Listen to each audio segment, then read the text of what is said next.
Well, when this kind of thing happens, it's nice to commemorate it.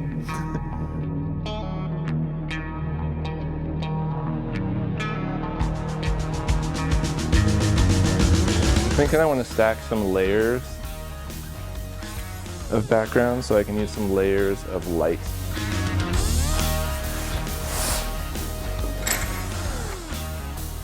This one's too dark. Let's try the white one. Let's go. Yeah, that's cool. Building and playing and experimenting and learning. I don't know why we stopped doing that as adults. Yeah, that's a little more interesting, except it's not straight. World Photographic Cup. It's like Quidditch for photographers.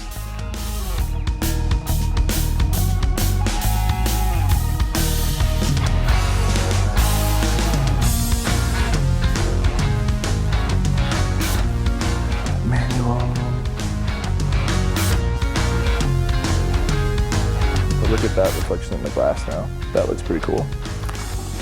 I was thinking about light, but then I got bothered by this, and I want to fix this before I get back into thinking about light. There we go. Just kind of coming behind and giving like a dapple. These are the little details that will drive you nuts. I might try it. I'm going to plug it in and see how bright it is. Ooh, hang on, let me do a test real quick. It's too bright. Okay, I have another idea.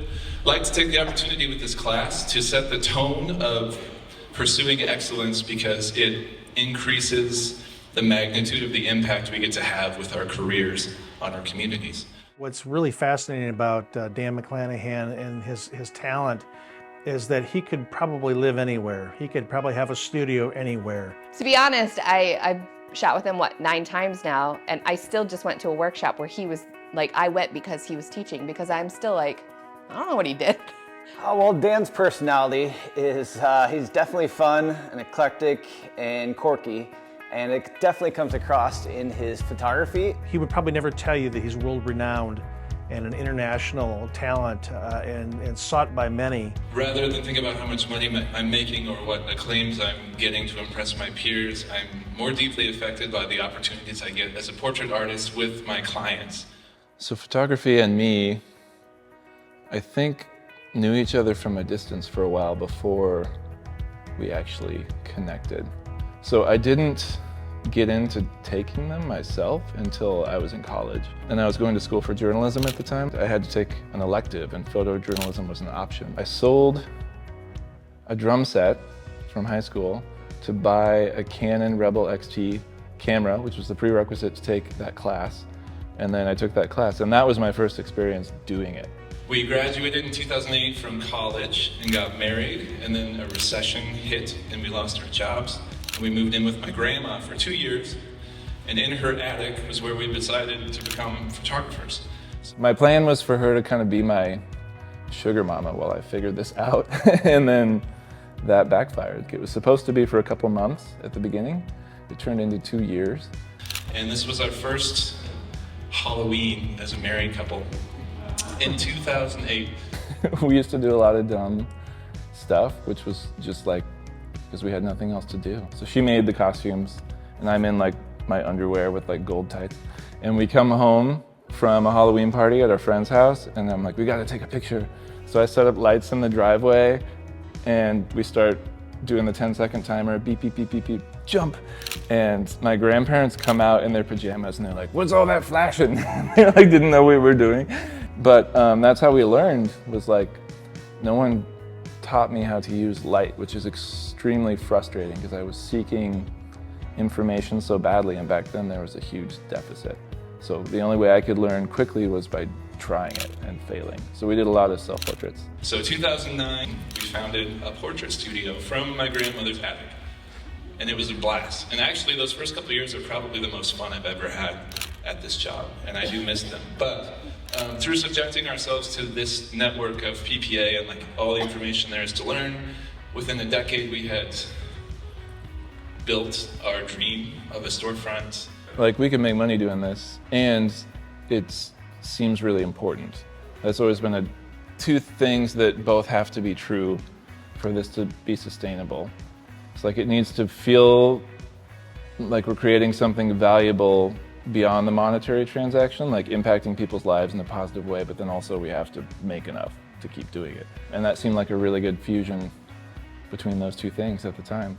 So Iowa State, I mean, I went to school there, and at the time, towards the end when I was starting to take pictures, and I was trying to shoot stuff for the paper, even though I was an upperclassman, I was like bottom of the totem pole for photographers, because the people that had been doing it all 4 years got their choice of what they wanted to shoot. So I didn't really get involved in the sports world as a student. As soon as I started posting my images that were lit and stylized, like off-camera flash work, is when someone from athletics, actually it was someone from an ad agency in Des Moines, reached out, because they were designing the posters at the time, and they said, "We have this vision for this picture, could you pull it off?" And I said, "Absolutely." And then the meeting ended, and I called Alex, and I was like, "I have no idea how to pull this off, but I have 2 weeks, so I'm gonna figure it out." And I bought a second light, and I did a test shoot, and I learned how to cut people out in Photoshop, and like did all this stuff so that when shoot day came, I pulled it off. It was like a stitch of pictures where you see the whole sequence in an empty Hilton with all the lights on and stuff. So it was an early composite. That was the type of work that's always been in my head, is like, I want to make this someday. And it was my first shot at really getting to do that. And that was incredibly rewarding. And once that turned out well and like people loved it, that was a big door opener, like a transition in my style. Like, you have to show it before people will ever hire you to do it. And I finally showed it in a real tangible way that related to our community, and that was huge for me. So I want to do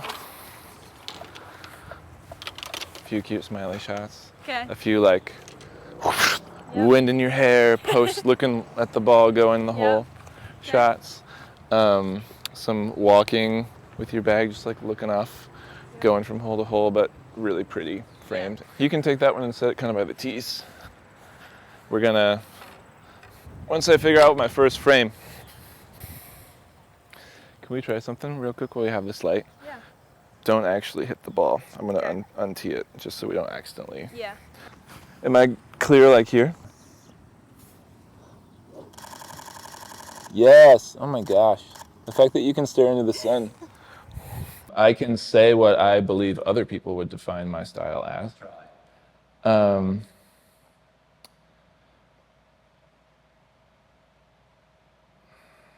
Gosh, this is awkward. Vivid, bright, contrast, high energy, high emotion, which was true for a while. Definitely all my early work was in this vein of like, in some ways trying to be over the top.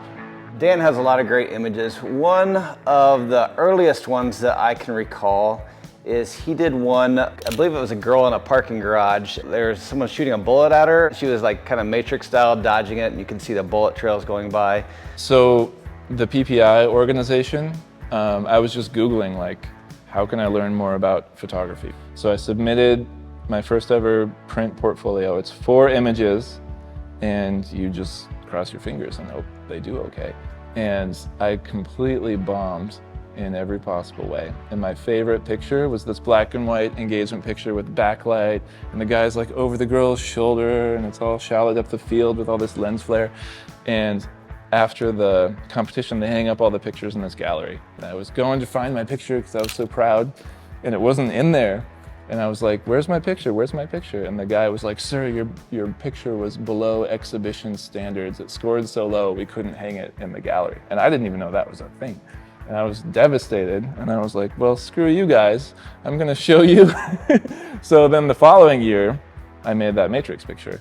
It was the one print in the whole show that scored a perfect 100. So I went from not even being in the show to that, which felt like, I can do this. the range of skills they used in there really caused me to rethink some of the stuff I was doing. We'll grab a couple that are clean before we spray. Yeah. This isn't a universal truth of all photographers, but there's two types primarily. There's the ones that get into it because they love the art and the craft, and the ones that get into it because they want to make money doing it. Sometimes you can be both, but I'm definitely the former primarily, and if I do the same thing over and over every day, no matter how much money I'm making, I will hate my life and feel like I'm dying inside. Okay, try that. Oh, this might be. How many calories do you burn in a day for that? It's absolutely crazy. Stand like proud and strong. Cool. Well, I'm assuming here that most of you, like me, got into doing this because you love photography. And along the way, that can get lost unless we're intentional to fuel it. We have to put gas in our tank to be able to run our vehicle to service our clients. But when the tank runs dry, it gets really hard. You have to figure out how to push yourself, how to bring that spark back. And it's more about playing and having fun with the clients and just kind of discovering what brought you to photography in the first place. You got to kind of go back to your roots and discover what you loved about it again. And it's the crux. The picture has to have a soul. Okay, let's try that. Which we could like dunk your head in a sink too if that's easier, but I think this might be more pleasant. So 6 shoots this year. The only parameter for each shoot is to do something you've never done before. If you've never shot only in black and white, do that. If you've never played with long exposures, do that. You have to give yourself permission to fail and space to fail that's not with a paying client. And then as soon as you do that, all of a sudden you have a new tool for your toolbox. And then the next time you have a client that that tool is applicable to, you execute it.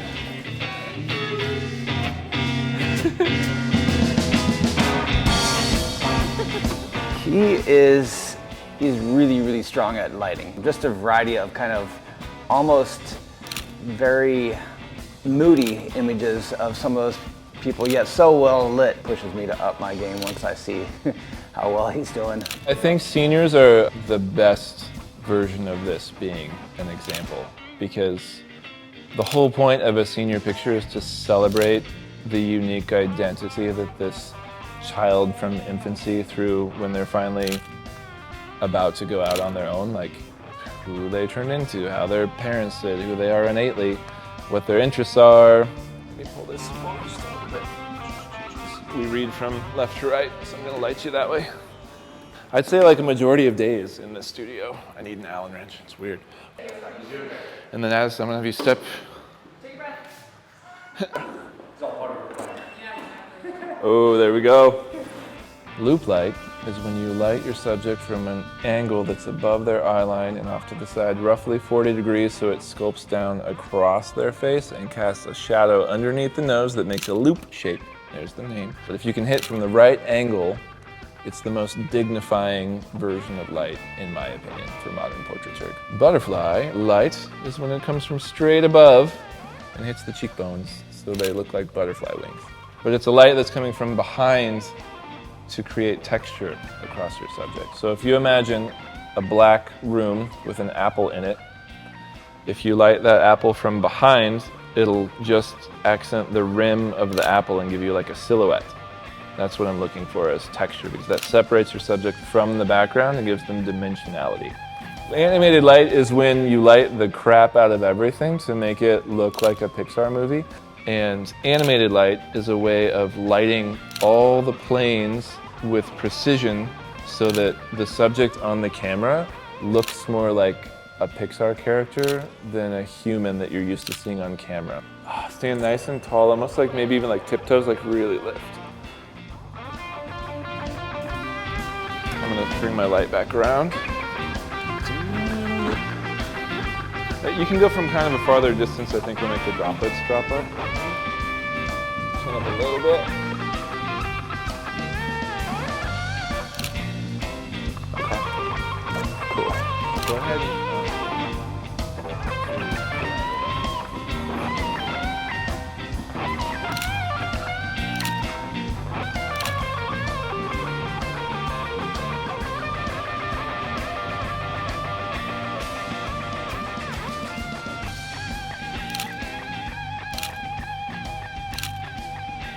Yeah, I think so.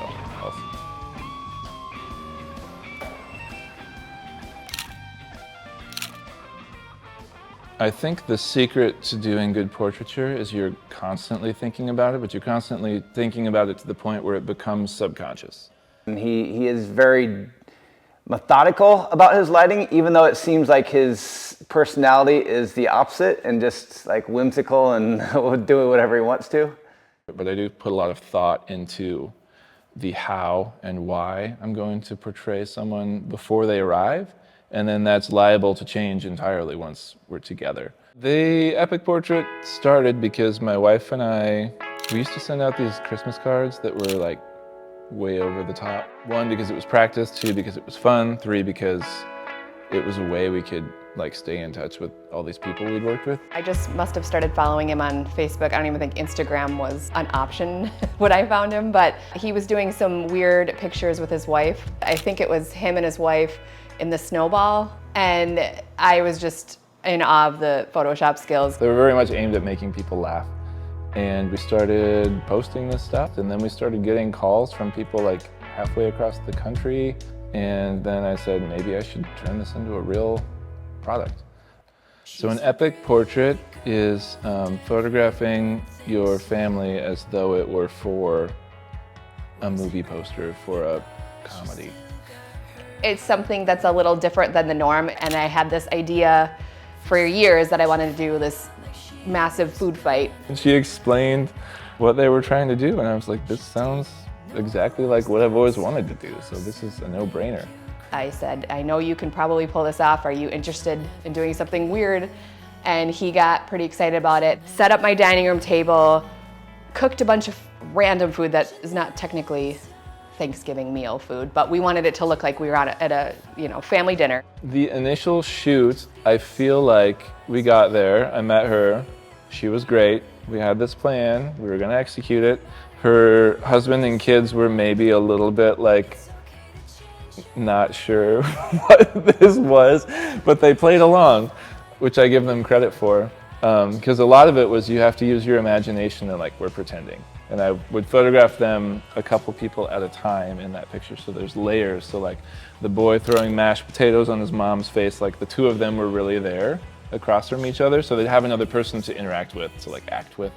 And then the dad was last at the end, and I remember him being like, seeming a little bit befuddled, like what are we doing?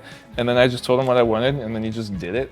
And then I think he loved it afterwards, because now, like when we do these 7 years later, he's almost the most into it, like more than anybody else, which makes me really happy. That's how he works, is he just kind of, we start with the simple stuff and then we just build. And then we'll both kind of feed off each other. Well, what if we tried it this way? Or what if we tried it this way? But he's also always thinking in the back of his mind, okay, so I already layered these two here, so I have to make sure that when she's throwing with her arm, it's not gonna block Mom's face. After that picture, like I got home and put it together, and it actually worked, and like even better than I thought it was gonna work in my head. That was a very tingly feeling. I was like, oh my gosh, this is a real thing. And like the feedback that they got from it was every family that did a normal picture was like, ugh, we should have done that. Pretty viral. I mean viral for me. That got such a good response that we were like, well, now we're in it forever. I always dreamed that I should be going to very fancy New Year's Eve parties because that's what they show on TV and movies. But I live in Buffalo, Minnesota, and there are no such things. That thing took a turn. It was gonna be fishing, and then it turned hillbilly, and then there were wigs rentals involved. I had a boat and a garage, and Dan came here, and we shot that in my garage. So I've been shopping at thrift stores for almost every session that we've done, by the way, because that's where the best stuff is. But I mean, that was our family show. There was an old office down in his studio, so we were like, I don't know how we can make this happen, and none of us really looked like anybody in the office, but we did the shoot through the blinds in his studio. That didn't take very long at all. He was just kind of trying to layer us so that we'd all show up in the Venetians.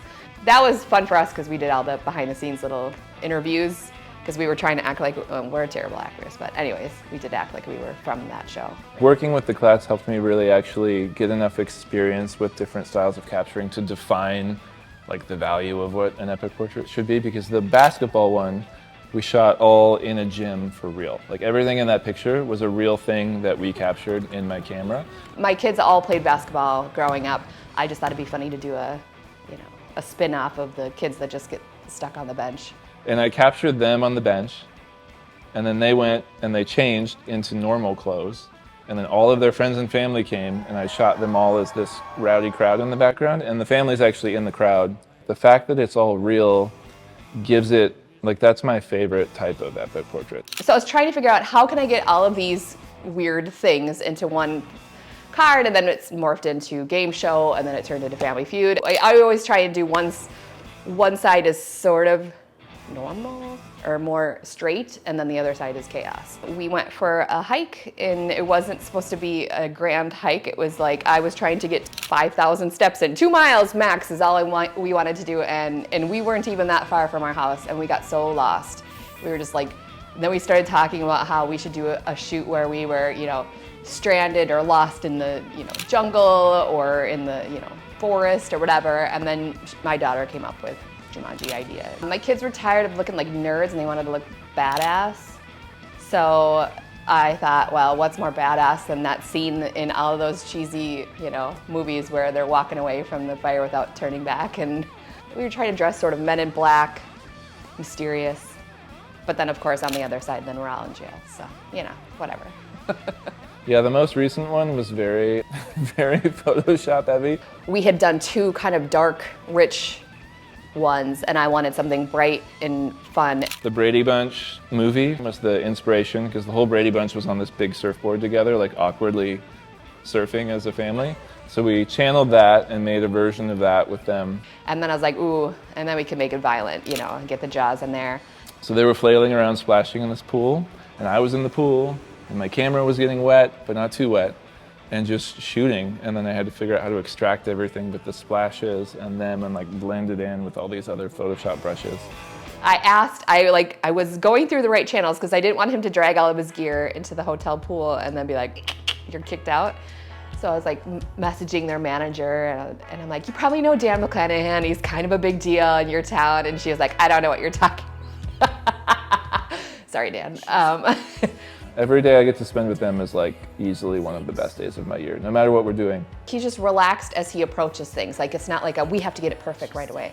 He's very much we're gonna just play, we're gonna try this. They're gonna look back at these someday and either they're gonna love them and have amazing memories or they're gonna need a lot of therapy. I don't know, but I've enjoyed it immensely. So early on, the pursuit of subjecting myself to that print competition, like I realized between that first year of not even making it in and then the second year of doing really well, what a catalyst for my growth that was. So I spent about 5 years straight after that just like pushing myself to make really cool work every year. And that was the excuse for it. It's a nerve-wracking process to wait and see what the judges have to say. The people that do it regularly do it because it's a huge catalyst for growth. You subject your best work to the opinions of experts, and then you either are pleasantly surprised or heartbroken. And when that image rolls around, your heart definitely takes a little flutter there, and you take a deep breath and you hope the judges see what you want them to see. But then the World Cup is like an unrelated entity where it's like a separate committee of professional photographers that are tasked with assembling the top 3 images in each of these categories to represent the US on a global stage. Yeah, that trip, we arrived in Sydney and Dan was in full colors. And I got a call, and it was Rich Newell from PPA, and he's like, our World Cup is selecting your landscape image, which didn't do well in IPC at all. It wasn't even like top 10, it bombed, but I loved it. Once we won the World Cup, he was... Did he tell you how we bonded? Okay. Yeah, we got there and we were like, let's just make the most of it. The whole group was going out and we were doing like poses at the harbor. Took it and did so many fun things with it. Put our jackets on, walk around, and people were so confused. They're like, what the heck kind of team are you? It's like a tall, lanky dude, like a jacked former wrestler guy, like a short Hispanic guy, and this old woman. He was a leader of the shenanigans of that time, definitely. Like all of these things that were just weird, because why not? We didn't sleep because we only had one night there, so we just did stuff. I stopped competing kind of when I got to the point where I realized I had accomplished everything I wanted to accomplish, and the directions I wanted to go in with my work are like opposite of what that world heralds. The World Photographic Cup was founded in 2013 as a cooperative effort by the Federation of European Photographers and Professional Photographers of America. Its singular goal is to unite photographers in the spirit of friendship and cooperation. And then a fun one. One. Got that?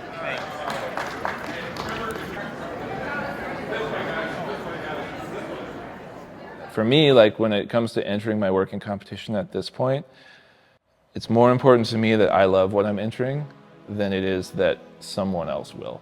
So they reached out about wanting this portrait, and the story was pretty obvious because they had bought that house and they're working on fixing it up. You can see in the picture that it's not done. Like, you can see that the ceiling is missing. Little kids trying to be helpful, but obviously not actually being helpful and getting in the way. Like all of these dynamics that are true of a young family. And we wanted something that would portray our like family style. Yeah. Kind of the chaos that went into what it's like living in a renovation. They sent me a iPhone pano of their entryway, and then I used that to sketch the idea on top of, and they were like, it's perfect pretty much, let's do it. And then I just showed up and like had to make that sketch come to life. Here's the entryway. This is where it all went down. Actually, all but 2 of them were shot in place. Paisley sliding down the stairs was shot in the living room, and Cypress on the chandelier was also shot in the living room, but the rest of us were actually in place. That's right. You want me to balance some paint cans on my head? Yeah. No paint can ever foul. No. There were some drips, but... And the paint splatter on the floor was never there. The paint on the floor was not really on the floor. I shot that on a tarp and then cut it out and put it in there so it wouldn't stain their floor. But the paint on the wall was real. We put that girl's handprints on pieces of white paper and taped that to the wall, and then photoshopped out the tape and like blended in the actual paint. And then the chandelier was added later because they didn't have that yet. Like they ordered it and it hadn't arrived. So they shipped it to me, and then I shot that in here, put it in the picture, and then shipped it to their house. I know, but there is actual blue paint there.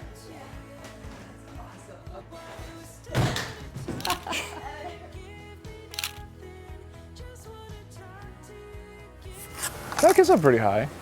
I'm gonna go take a look at this by the tail and see how high it goes.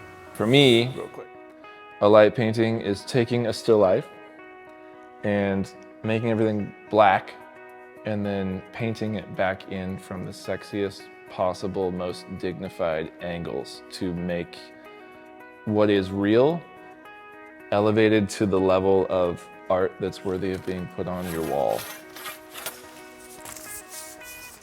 Taller than the plane. This is gonna be wild. Judge Johnson from the Boys and Girls Club knows me from Ames High School because that's where I went. Hey, McClanahan, this is all you.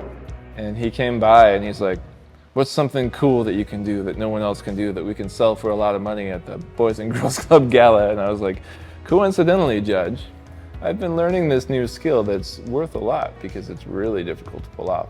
So I said, hey, I'll donate a light painting at your gala. I grew up here, and I love Ames, and I knew Judge in high school. So when he came to me and he said, what's something we can do that's like spectacular and has never been done before? This is kind of what I've been working on for a couple of years. I started doing them locally. I've done a couple for Iowa State. I've done a couple for car owners. I did some for this guy that restores old tractors. So commercially, light painting is how all of the high-end car pictures for like big brands used to be done, where you look at it and you're like, how come every highlight is contoured and it looks all sexy in the picture? And then you go to the lot and you just see it in like the sun and you're like, but it's not that sexy in person. That when we had to light 3 entire vehicles, 2 people, plus like a whole building and all these trees and stuff. There's a lot of elements to put together. So the shoot itself takes a lot of time, but I think once you've seen it, like it's kind of fun to watch. Ask me if I know what I'm doing. You know I hope so. We'll figure it out. We always do. I'm glad I bought this giant tripod for a regrettable amount of money. I think we're onto something here. I think it's going to be pretty sweet. So the winner of that at the gala was this company that wanted to have light painting done of this airplane in this private hangar as a gift to someone that they know. So I went in there earlier in the day and had the plane like positioned because no one was going to be there when we went in to shoot it. So it had to be set up roughly the way I wanted. And I'm viewing it in daylight, but then I'm closing my eyes and I'm visualizing what it will look like after I paint it. And that's the hardest part about this technique, is you have to see it and then make it come to life. When I hit go, then click capture, okay? But we went into this hangar and it was like 1,000,000 degrees and this plane was huge. It's the biggest thing I've ever painted. So it took a few hours. I had a friend named Diane help me out, shoot from the iPad, and I would tell her how long the exposure should be, and then I'd run around with my pole. And because it was so big, we had to light the nose, and then each of the wings, and then the tail, and then all of the underbelly, the tires. We had to get the lights on. We also painted the entire hangar because it's still super pretty. So I'm gonna switch to, really pretty. I'm gonna go behind the wing.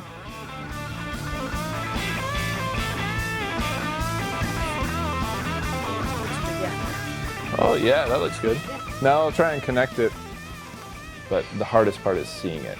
But the more you practice and the more you live with the mental illness of being a photographer, like you just see stuff constantly and then you can't turn it off. So that's not a problem for me anymore. All right, ready, Diane?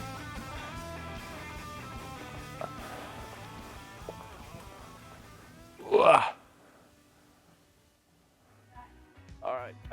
I feel like for a lot of people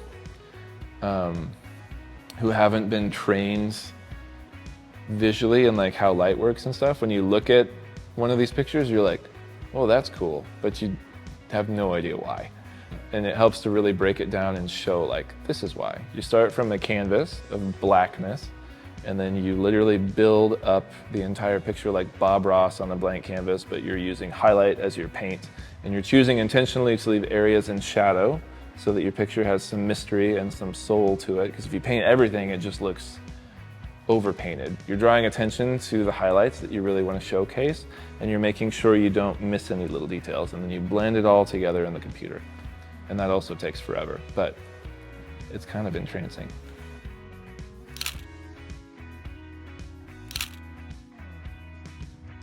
So as I have progressed in my career, commercial work has sort of come to be by nature of my craftsmanship.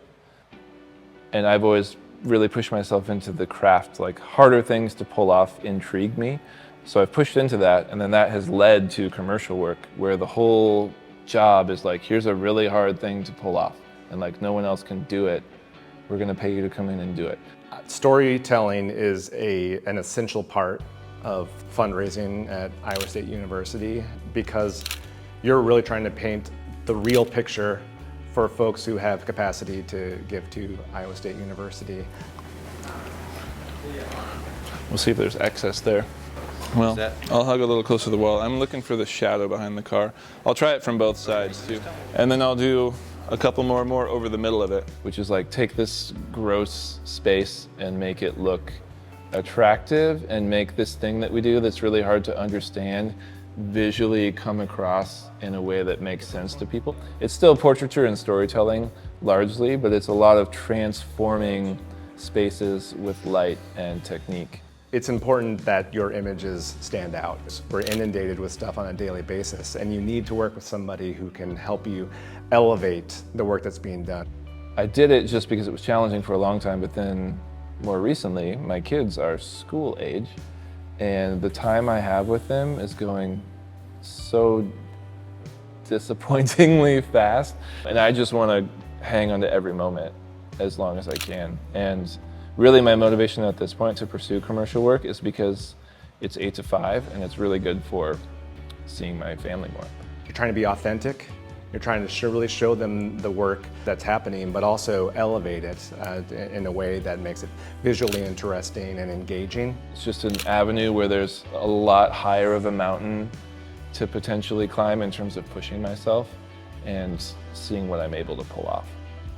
One of the things I like most about Dan McClanahan is the fact that while he could have his business anywhere, he chooses for it to be here, but at the same time he's engaged in his community. I mean, being raised here and going through the school system, be like fostered and encouraged and supported to the point where I could even attempt to do this for a job. And then when I did go to attempt to do this for a job, like people rallied behind and supported me and hired me. So when people stand up and engage in their community with the talent that Dan is, the fact that he chooses to be here, he chooses to engage, he supports the community, he supports the business community. That's important and that's noted, and that's certainly not lost on me. And now that I'm accomplished, I probably could pull that off anywhere, but I don't know that I could have started anywhere else. And that means a lot. So, I mean, I love it here. The most powerful thing for me in my career was being given permission by people I admired to be myself rather than try to be them. And if you haven't done that yet, I really, really, really hope that you figure out how to, because you owe it to the world. So thank you.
My microphone fell off, Eric. Literally none of the... Can you hear me? Really? Did you hear me swear earlier? Okay. I think this is the same.